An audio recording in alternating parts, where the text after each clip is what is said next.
Yo, what is good, world? It's your boy, Calvin Leroy King III, and as always, I have my lovely co-host with the most by my side, Miss Rici Pieci, the one and only. Hey, y'all. And we thank y'all for tuning in and turning up for another dope episode of This, That, and the Third, the lifestyle show that gives you life. Literally. Now, we're going to begin the show in the best fashion we know how, and that's with shouting out our sponsors, beginning with none other than Maker's Mark. Shout out to everybody making their mark in their respective lanes and or industries. And we also have Mountain High. Climb your way to the top. Straight like that. So shout out to Gary and Greg for always pulling up, popping out, pulling up, and putting on in that order. And now we're gonna begin with some new news for all y'all new news. So Miss Rici, what's topping off our news segment this week? Okay, so because today is our third Thursday, Friendsgiving, we have a rundown for you all. Straight like that. So a couple things that are hot in news, entertainment, and of course relationships. Wham, bam, thank you, ma'am. So, have you all been watching the trial of Kyle Rittenhouse? I done peep game. I haven't been watching the trial live like my nigga Logan probably has. Shout out Lo. But I have been keeping abreast with the different viral clips coming from such. Okay, so last week we talked about how Kyle had his testimony and how he did this whole boo-hoo ugly cry, right? That they had to take a break in the middle of Shut the goofy ass up, man. Testimony. And then Calvin learned that the victims were actually white. Didn't know that. Did not know that. The protesters and the people that are now out there pushing for him to actually get some time are white. So this just makes this case really, really interesting to see. Intriguing. Because now the jury is deliberating, and I just feel like, what are y'all deliberating about? What are we talking about contemplating in this room? Now, this is my thing. The most recent clip that I saw from there was a white man on the stand talking about, he shot me. And it was like, but is this you in the picture running down on him, guns blazing or gun drawn? He was like, yes. And it was that moment he knew he fucked up. So it's like, how many of these people were armed, dangerous, and damn near running down on him versus how many people were just innocent bystanders, looters, rioters, protesters, and or arsonists, as the judge makes us refer to. So out of the 3 white men that were killed, 2 were armed, 1 wasn't.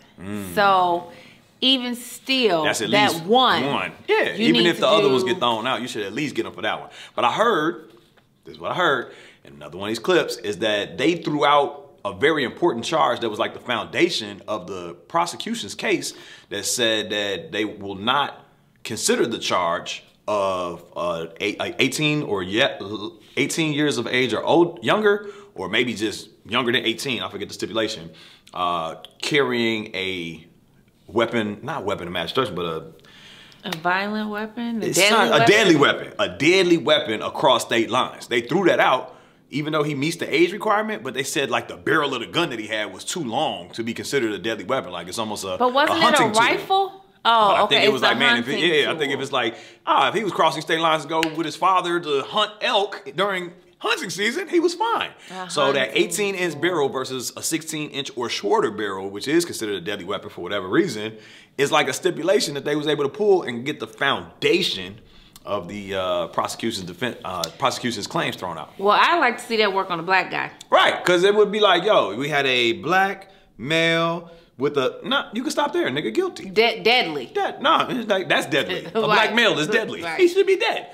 So it's kind of like, it's a biased, obviously, and I think this is the manifestation of such in our court system. So we'll see how this plays out. And I think people are going to be just as upset because it's like blatant white privilege if he gets off. But I think it also goes to the fact that critical race theory speaks to the systems that are in place in our society, especially in America, are all rooted in racism. This would never happen for a person of color, or what are they calling them now? Biopic?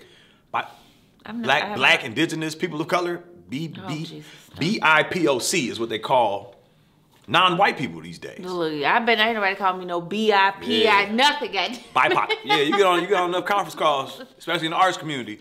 BIPOC your ass. You say Tupac? No, nigga, I said BIPOC. Okay, but also there's another trial going on at the same time, which is the Ahmaud Arbery. True. Now, what's the latest on that? Which is the young man who was shot down in Georgia by the white man who decided to take the law into their hands. Apparently, they say he was stealing. Others say he wasn't stealing anything. He was just going for a jog. Right. He was perusing. So with this, you had Jesse Jackson, you had Al Sharpton, you had different black pastors showing up, sitting with the family. Right. Okay. Let me ask this one before you go into that. You know what I'm saying? Like, we ain't had no new pastors since the civil rights? Since the Middle Passage, we ain't had no new pastors? Okay, so we have new pastors, but I don't necessarily know if they are taking the civil journey, right? They're building the currency-based. They're building We're taking their the Bitcoin. Massive the mega church, because I don't think Jesse and them ever really had mega churches. No. I think that shit could be a little distracting from the mission, the overall mission. Well, and I mean, we can dive into that maybe next week, but that's deep. That's a rabbit hole. It is this pastor on Instagram that I see. His name Mike Todd. Okay. Have you seen clips? Is he young, fresh? Black, you know what I'm saying? Preaching from an iPad?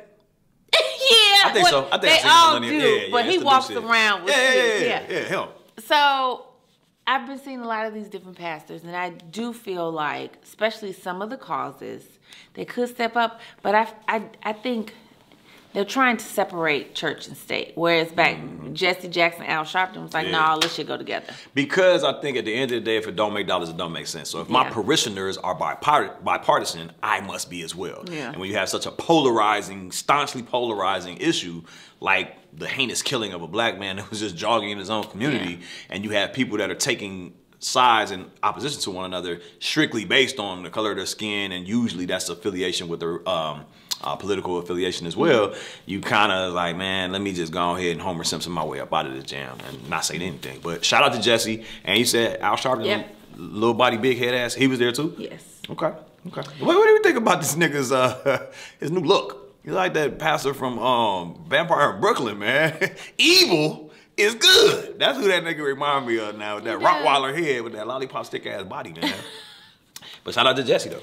Okay, so the defense attorney, Kevin Gow, asked the judge to kick out the pastor, saying civil rights icons could influence the jury. The all-white jury, that's only one black person on there, right? They like, who are these niggas? That part. He said, we don't want any more black pastors coming in here, sitting with the victim's family, trying to influence the jurors in this case. The attorney for, okay, so this is an attorney for one of the men. Yeah. The attorney for the other two men did not join that argument. Man. What that got to do with anything? And so basically Al Sharpton just started to galvanize more pastors. Yeah. So, you know, now what you gonna do? So they tried to ban it. The court shut it down and said, you know, all court hearings if it's an open court hearing, Now there are closed ones. Yeah. Only you could have got a ticket to the OJ one. But you know, if it's open to the public, they the public. Now, I will say this though. I actually heard, and this is why you want to be well informed about these situations before you speak on them. I don't deal in that, right? But I heard that they came in response to somebody calling out the fact that these pastors didn't have a presence in such a monumental case.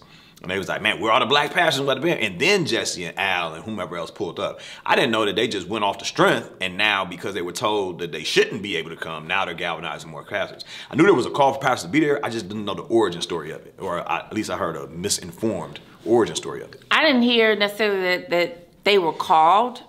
I know Al Sharpton was there first. Okay. Jesse and them were called when they said that they were trying to ban them. Yeah, like, well, no, we all gonna show up. And the people of this city, it's majority black. So a lot of them are like, we're not surprised at the antics that are going on in the courtroom. We're not surprised. This is what it is. That's what we're used to. And we're raised in this shit. This is Georgia. And see, I think people confuse Georgia and Atlanta. Atlanta is just like a little, you know what I mean? Little pebble in big ass Georgia. Georgia still is racist. Similar to how people confuse Illinois with Chicago. You know what I'm saying? Like, think about it. They like, man, so what is your biggest export from the state of Illinois? It's corn. It's corn. But like, you don't associate Chicago with corn. You should associate Illinois with Chicago. Almost like the city's bigger than the state type shit. I think Atlanta and Georgia got the same thing going on. Yeah. It's a lot more to Georgia than there is Atlanta is what we seeing. Yeah. And you seeing that now. That part. Okay, so And other sad news, guys. Here we go. And I don't even, like, I'm not even going to say I listened to all his music, but I was just a little bit affected by it. So, R.I.H., are we doing that? To young Dolph, right? He was shot and killed yesterday. What's the name of the cookie place? Insomnia?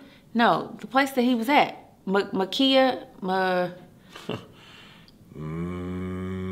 Murder, She Wrote, nigga. I don't know the name of the cookie place. He went to this famous cookie place in Memphis, his hometown, oh, and that's okay. where he was shot at. I didn't know it's famous. It's called, I just heard it, Makina. It might be Makina's Cookies. And we supposed to know this? Like, if he didn't get shot and killed there, we would have known that this brand? No. Okay. We only I was know like, this. I don't know cookie spots in Memphis like that. No, we only know this because he had, every time he went home, he went there, he posts about it. So that was like his spot. That made me question, you gotta stop posting, bro. man. That shit happened to Pop Smoke. That shit happened to Pop and Smoke. Like, it's so many people, dog. It's so many people that if they know where you at, they coming to get you. They coming to get you. And that's just so sad. And then I didn't know he had 2 young kids. He had a son and a daughter. Yeah. Longtime girlfriend, fiance. I'm not sure if they were married yet. I seen a picture of a beautiful black family. Yes. That he was raising, yeah. And he was only 36. Young boy. Like, he probably said he was a little younger, but he was 36. He and they do that in rap. They do that in music. They do that in entertainment. But I'll say this though too, like, it's unfortunate because I'm now hearing rumblings after, you know, the passing of the young brother that he had like a back and forth beef with Yo Gotti. You know, Yo Gotti. You know what I'm saying? Another 40-something-year-old rapper. Again. You know what I'm saying? When's the last time he had anything? Yo Gotti be high as shit, it just don't be on our radar per se. But Yo Gotti a hot ass nigga just like Dolph and everybody else, right? But it's like they was going back and forth, and it kind of had a feel or a texture to that Jay-Z and Nas beef, where Jay-Z was like, nigga, I left condoms on your mom, on your baby mama's babies on a car seat. You know what I'm saying? It was like real disrespectful and rude. Yeah. So Dolph had a track kind of like that about Yo Gotti, like, man, your girl, I think it said, don't play with me, play with your hoe. And the whole song was about, you know, yo, I fucked your baby mama, I wasn't even trying to. Here's a screenshot of her blowing me the fuck up, we had the band, and that's like the cover art for the single. Yeah, real intimate, real disrespectful. He was like, nigga, you in your feelings because your baby mama ain't shit. And then, I'm not saying that came out recently and this is, you know, a retaliation, but, you know, that is a subplot to this story, is that he had beef with another artist from that area as well, an ongoing beef. Also, we were watching a clip offline about Soulja Boy recently trying to not drag his name through the mud, but just go at him because he's claiming that he's independent, or, you know, claiming he was independent. And Soulja Boy like, nigga, you signed the Empire, nigga, what the band? So he was on the Breakfast Club, you know, talking his little independent shit. I'm self-made, self-paid, what the band, and kind of going at, I think it's Key Glock, who is the cousin of Young Dolph, but primarily he's going at Young Dolph, who's claiming this independent shit. So it's just like, it was a lot going around with this young man, and then just on some insider shit, my man told me that his man toured with Gucci. He's a DJ, so he toured with Gucci on some tour shit that Dolph was on. He said 2 times during one tour there were attempts on this nigga's life, and there was at least one more time outside of this particular tour experience that there was an attempt on his life. So it's like, you know what I'm saying, if you about that life, He was about that life. What do you expect is gonna be the outcome? So it's like, can you have it both ways, where it's like, man, I got a beautiful black queen, I got my daughters, I'm trying to raise a family, I got this, I'm sure I got the team on my back, I'm feeding the streets, and I'm also about that shit. I haven't removed myself from that shit. Are we surprised when this shit happens to the young Dolphs and to the, what was the young boy? Vaughn. Vaughn. Nipsey was a little less associated with negative shit. I'm not trying to say these were negative people, but, you know, they were more glorified in the negative light than Nipsey was, who was more on some... See, I didn't know Young Dolph. Well, obviously, we don't know Young Dolph, but I didn't... You know what I'm saying? We know I guess about I never them. heard anything bad, and maybe I wasn't listening, right? Vaughn, I heard, like, I would hear stuff. Yeah. But I never heard anything bad about him. But he also did, like, really nice stuff. He heard that someone had got fired from their job for playing his music. He gave them 20 grand, like, to help them through stuff. Like, he was, the reason he was in Memphis was for a turkey drive. Right. Like, so, you know, it's just sad. So one thing I really don't like about the situation, though, is the fact that, pause again. One thing I really don't like about the situation is the fact that the clip that I saw, it was like a viral clip now, and this is, you know, probably Memphis native, resident, whatever. And she like outside of the cookie shop on live. Like they killed Dolph, y'all. They killed Dolph. Dolph dead. I don't know what's going on. He dead. And it's just like, bro, let him rest in peace, bro. Let that man rest. Yes. And what, she was just, did she talk like that, man, Calvin? she talked like, you know what I'm saying? With all due respect to Memphis, she talked like, you know what I'm saying? And it was just that gave me crackhead vibes. Was it like? It should have.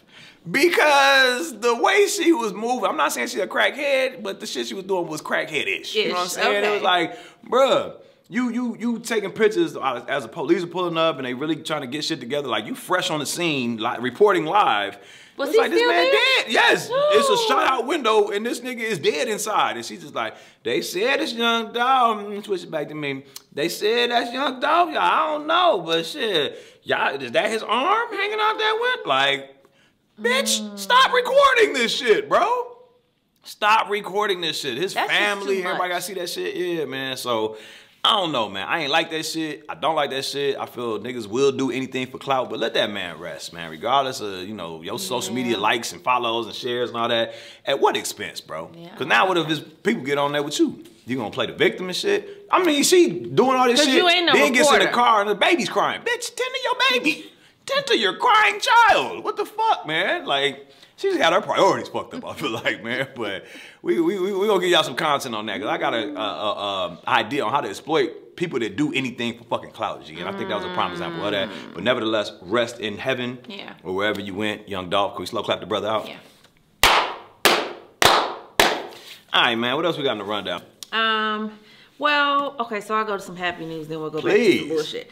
That's bullshit. Shaunie O'Neal gets engaged. Shaunie, Shaq's old wife. Yes. I like her entrepreneurial hustle. Oh, love it. I love the way that she was portrayed. I can't say that she acted or didn't act, because a lot of motherfuckers, when they get out of a marriage or a situation, whatever, basketball wife type shit, they wild out and kind of take that last name and drag it through the mud. I feel like she almost elevated it and was like, yo, you chose right. She really got on her grind, really bossed up, did her thing as a female entrepreneur, put other motherfuckers in position to do their thing, and now you're saying she's found love once again. Oh, so she is now engaged to Pastor Keion Henderson. Not Kiki.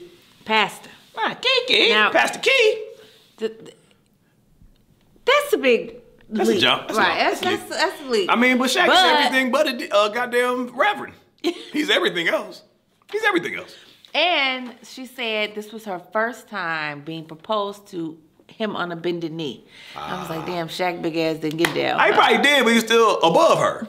You know what I'm saying? Like, you're a giant and she a... No, he probably didn't, because they had kids before they got married. Yeah, he's like, bitch, the ring's in the bag. Get the ring. But she just said... she basically was just overjoyed. She obviously didn't think she would find love again, right? Or really be this fulfilled. She has 5 kids. All by Shaq, though. No, her oldest son is before Shaq. Interesting. But she has 3 sons, 2 daughters. And they're all adults. And they're just really happy. They seem really happy. They like complete each other. Yeah. They're happy separately. Then they come together. They compliment each other. Okay, let's clear that up. Shit, that part. Right. That part. But yeah, so I'm super excited for Shaunie. So congratulations. Straight up. Black love. He's black. Yeah. Reverend. Yeah, reverends are usually black. Are there white tall, reverends? slim, in shape. Are there white reverends or reverend like a black white man? pastors? No, like reverend. Yeah. A white reverend. Yeah, or are I they would think so. You know what I'm saying? They're more pastors and Or fathers. fathers. Yeah, such shit. Okay. Just interesting. Fun facts here on this. Okay, let's keep up with the good stuff. Please. Lori Harvey and Michael B. Jordan just celebrated a year anniversary. I thought you were going to say they was engaged. No, they're cute though. Yeah. That year flew by. They did a COVID year too. That's big. Yeah. That's big. So you see that couple just flourishing. Then on the other hand, you see DaBaby. Not DaBaby. So he just got back acceptable. He's canceled again, guys. I'm sorry. Come on, man. I'm sorry. He was publicly canceled. Now he's privately canceled. He's so canceled. we taking a poll to see, have you canceled this nigga? All black women. Right. Man, why is that for those that don't know? So this was Monday.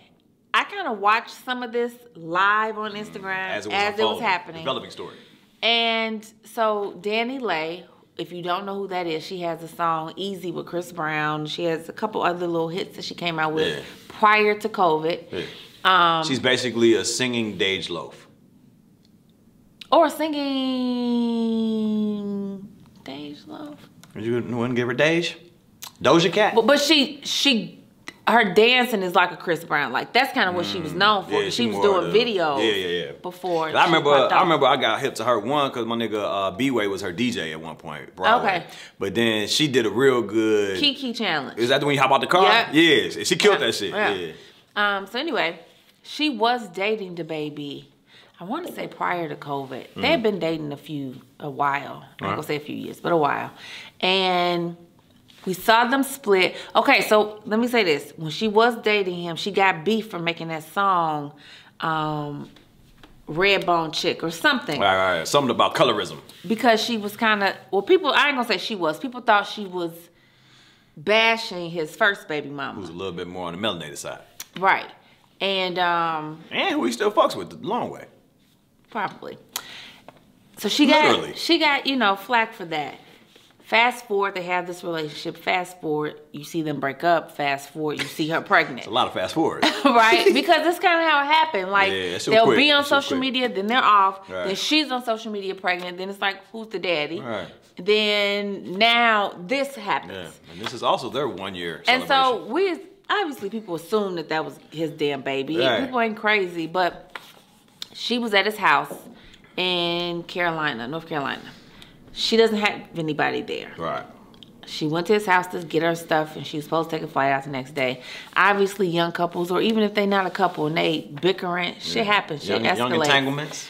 He called the police on her ass. Get her out of here, man. So, on many levels, I understand that, right? Because it's about who calls them first. Type nowadays. Shit. And I get that. Yeah. That part I get. Beats to it. Considering his record... I understand that. He did right. Right. And I think he said he took somebody that was there as advice. I don't know, was his mom's there or his handler? It was somebody there that he said was like, based on the advice of myself and those that are with me, I decided to protect myself and my well-being. We're not going to create this narrative, and I called the police. So I get that. Yeah. Okay, cool. I guess she not having no place to go. He ended up letting her stay, whatever. But after that, you call the police on me, you ain't never got to see me again. Period. Good. I don't care if I was at fault. We good. Period. You don't have to see me. So the next day. Fast forward. Jesus. Some people, some women, some men, it just takes them longer to click. Yeah. Right? The aha moment. They together, messing with each other, whatever. He begins to talk about how, like, she crazy, y'all. She crazy. Look at her. She's still here. She was my side piece. She was never my girl. She was my side piece. He said it out loud. He said it out loud. He said it out loud on Instagram Live with her in the background. And when he said that, that's when she was like, "You really just said that? Yeah. You said that? That hurts." She was hurt, embarrassed. He was like, "Look at her, look at her." Like, it was. So to me, that was like, fuck nigga shit. Yeah. Okay, because. Call the police. You don't have to say that. Call police. That's hurtful. Protect yourself, right? It hurts me to hear that about this motherfucker. But don't do that shit on live. Tell your mother, your children, though. That's the thing I think niggas be forgetting. Like, yeah, she is your side piece. Is there a difference between a side piece and a bottom bitch? Just out of curiosity. What's the bottom bitch? That's the bottom bitch. Yeah, bottom bitch. I feel like it's more uplifting and encouraging. You know what I'm saying? If you my bottom bitch, you my go-to. You gonna ride or die. You gonna outlast all these hoes. They might be my mains. And you might be my side bitch, but you're my preferred bottom bitch. Okay, would you marry your bottom? You would not. Okay. So no, it doesn't make Would you marry a side? Yes. You would you? Some people. You would upgrade her to an entree? Hinky. No, that does happen, but I just feel like you technically can't marry maybe you can't marry a bottom bitch though. But I'm saying you technically can't marry a side bitch. You can't marry a side bitch because she's no longer your side bitch if she's your wife. But she could still be your bottom bitch as your wife. So that's why I'm changing my answer. That you can marry a bottom bitch. I'm sorry. But I wanted to know, are they synonymous with side bitch and bottom bitch? So, side, you can switch them out. You know what I'm saying? It ain't gotta be the same person. You But ain't I really think gonna be able a to switch out the side bottom bit. piece is somebody you're not dealing with over a period of time. That's like a month here and there. A season. Yeah, a season. Nigga, you was with her more than a season. Yeah. Okay, and you had a baby. Whether you want the baby, she want the baby, whatever, the baby's here. And I just feel like that little girl gonna see that shit. Oh yeah.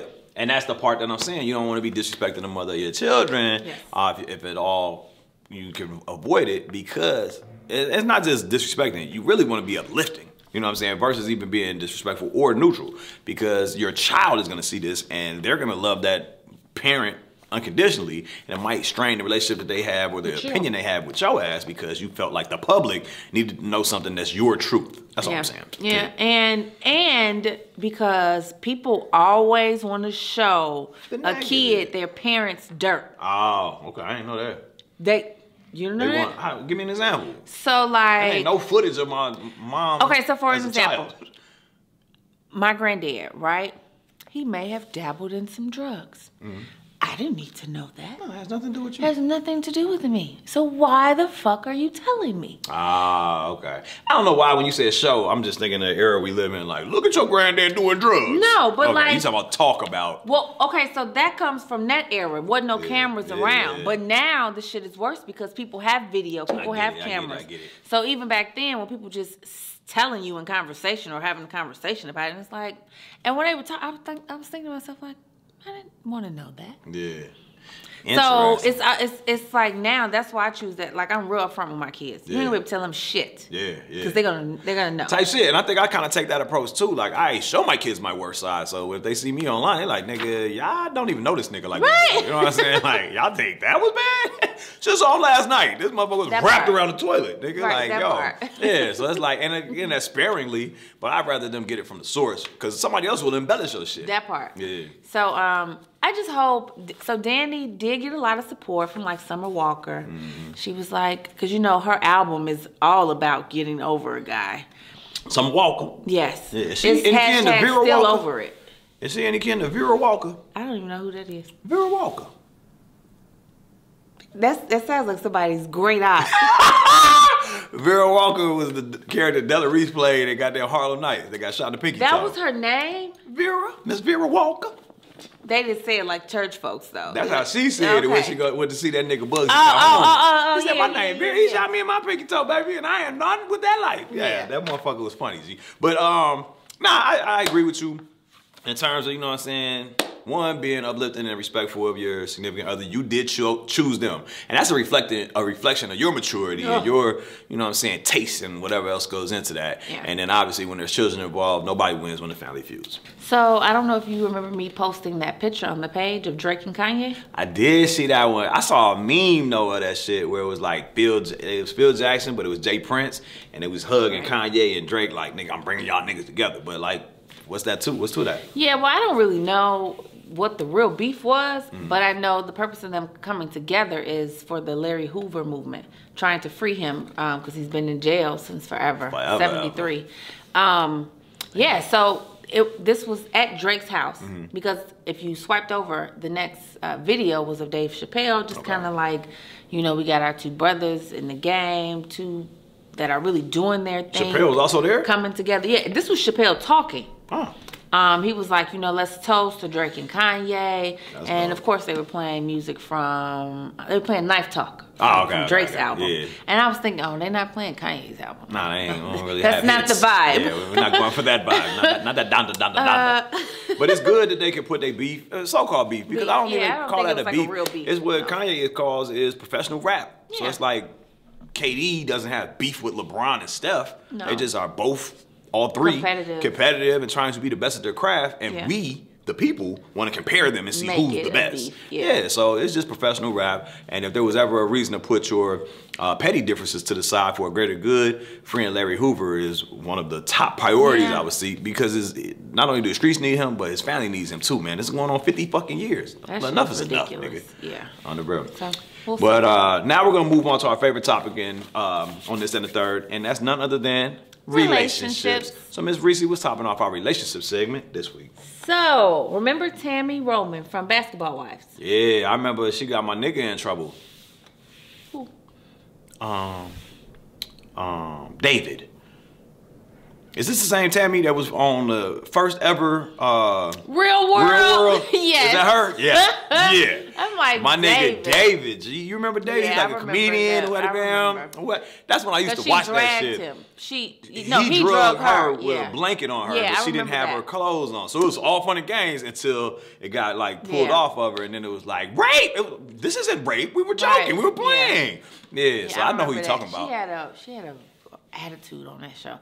Okay. I think that was Kenny Anderson's wife. Yeah, from the Nets. sidetrack though, but the Real World used to be the shit. I auditioned to be on the Real World. I did too. In college. This nigga Cyrus came to the goddamn campus and was auditioning and interviewing people, and it was just like, all right, I'm gonna go. I'm gonna try. Yeah. Obviously, I get picked and shit. But yeah, niggas wanted to be on Real World. They want to be on Road Rules. So Real World versus Road Rules. Now I would have done the competition, but I was more Real World than Road Rules. I would that shit. I wanted to live in a nice ass house in a bomb ass city. She was handing. So that was a good show. That was dope. But do you remember like the shows like? Let me run something down and you tell me was you fucking with this show. Next. She wasn't there. Next was the one where it's like you on. They were dating. You on hella dates in one day, and whenever you tired of this motherfucker, next get him out of here, right? Yeah, I remember that. I remember when a bitch came off the bus not looking too good, and I'm talking about next. Oh shit, I can't even get off the bus. G. They just be that motherfucker's back. What about Fifth Wheel? Yeah. You used to watch Fifth Wheel? Yeah. Eliminate. Yes. Okay, I'm gonna throw it back now. The Dating Game. With Chuck Woolery. Oh yeah, I remember. You remember that shit with the 37% of the audience said that you need to fuck with Shaunie. Yeah, that was good. And then last one, Change of Heart. Where motherfuckers had to be like, we gonna re-up, and then at the same time, we got. Yeah, that was my favorite. It was a wave of dating games we was coming up that was crazy. Now that shit is called eHarmony. Right. So anyway, Tami, who was recently on the Basketball House. Was it Basketball Wives? That was her last like reality show that she's done. But she's been in some movies on BET. She's been. She like the Bonnet Chronicle famous lady, right? Yeah. Yeah, that's why I've seen her recently. Her business has taken off, right? Her daughters are grown. She remarried to a young guy named Reggie. He is younger than she is. And so what she was saying on the Real interview I watched. She has 2 kids. She has no desire, especially at this time with her career and everything moving the way it is, to have kids. Okay. Right? But she understands that her husband wants kids because he's younger. He's the only child and he has no kids. I need a legacy here. That part. And so she said, I told him we could take a break for a year. Mind you, they are married, okay? Married. We can take a break for a year and you can go find you someone to have a baby with. Have that child, and then we can link back up and continue to raise the baby together with said mother. Still being married during the break. Still being married. Okay. Now they asked Garcelle, and it wasn't Jeannie. It was the other girl on the Real. None of these mothers. Adrian. Okay. She used to be a cheetah girl. Okay. You probably don't even know what cheetah girls is. They said, well, okay, well, will you date? She said no, because we're still married. Right. So I'm not out here looking for no new dick. Right. I'm just waiting till dick comes back, basically. Type shit. Boomerang dick. And they said, well, okay, this is, it took them a moment. Yeah, it's modern. This is very cutting edge. Forward. Yeah, forward thinking. Very cutting edge here. So, would you be willing to let your partner, your husband, your wife, not just dating at this point, you're married, would you be willing to let them take a break so that they can go have a kid, go procreate, right, with someone else because either party isn't willing to? Would you be open to that? I would be willing to do it in Reggie's case. I would not be willing to let it get done in Tami's case. You know what I'm saying? Or if the roles were reversed for some reason, the dude was telling his girl to just go get pregnant by a nigga. If you said, hey, I don't want to have no kids, but I understand you want some. Or let's just say for some reason you can't, right? Yeah. Because If it was reversed, a man could go put their sperm in the cup. Here, babe, here you go. All right. Go, Have at it. go figure it out with the eggs and whatever, right? So it would be a little different if it was the woman. But let's say for whatever reason you can't have kids anymore. Right. Okay? And what would be your suggestion to her? What would you say to her? Adoption is always an option. Bitch. Like, we're not going to bring another nigger into this relationship of ours, especially a marriage, dog. Like, I get it, but, you know what I'm saying, I don't. Because there's other options than somebody piping my wife down, my loving wife, piping her down and nutting all up and through her in order to conceive a child that's not mine, that I'm going to have to raise with you or against you because this bitch is unfulfilled. No, we're not doing that. Okay. We're getting a Cabbage Patch doll or we're getting a motherfucking adopted baby, bro. Would you mind her getting the sperm donor? Now, that's less intrusive because my thing is more the act. And then there's not the sperm donor is not co-parenting. Okay. Like, that's my shit. And maybe it's an insecurity or whatever, but I just feel like my bitch is my bitch. You know what I'm saying? So you're not going to be piping my wife down and nutting in her. No, there's other ways. There's other ways. But I definitely would play the role of Reggie. Like, yo, I still got this bad bitch. I get a break for this. I get a pipe shorty. And I still get the hair shorty in my life. Because you know how progressive this young Thundercat, he's probably going to go mingle with. Okay, but no. If she's even willing to sign up for that shit? Like, we're not talking about have like y'all not gonna have no relationship. Oh, we gonna have a relationship. This is my baby mama. Shit, that's what I'm saying. That's it. That's what I'm saying. She ain't finna have no baby father. Mama, but it ain't no, we going out together, we spend it. No. But if we're doing what's in the best interest of this child needs to be surrounded in love. And now we need to run the triangle offense around this little motherfucker. Here you go. I'm saying, bro. So get this. Tami, put it out there, right? Because what if she wants to have more than one child? It worked before. Why can't we, me and my little new BM? If the baby mama wants to have another child, she can go find her a nigga, a husband. And then she can have as many. Nigga right here. Nigga here now. I'm just saying, you got to really weigh what's going into this suggestion, Tami. No, I get it. But do what works for you. So Tami suggested this, and Reggie, being the dude he is, he was like, I don't want to do that. Come on, let's slow clap. Damn it, Reggie. Fuck you, Reggie, man. Like, what if somebody else's woman was gonna jump on this wave and start a trend with Tami, dog? Now they're expecting the man to be like, no, babe, you know what? Yeah, all right, now you done fucked it up for us all, man. Not saying that was gonna catch on, but now it won't. Fuck. So I thought that was real cool of Reggie to just be like, no, babe. If it's meant to be, it'll be with you. And Reggie said, God wouldn't have sent me you if it wasn't meant for, like, if it wasn't possible for me to have a baby with you. The non-selfish side of me, the selfless side of me, which is maybe only 1% side of me, agrees. Well, because that's the same reason I wouldn't want somebody run up in my loving wife and nutting all up in her. So from a male's perspective, that's kind of a little bit probably mature. You said he younger, but nigga, that don't mean he mature. He sounds very mature in his thinking.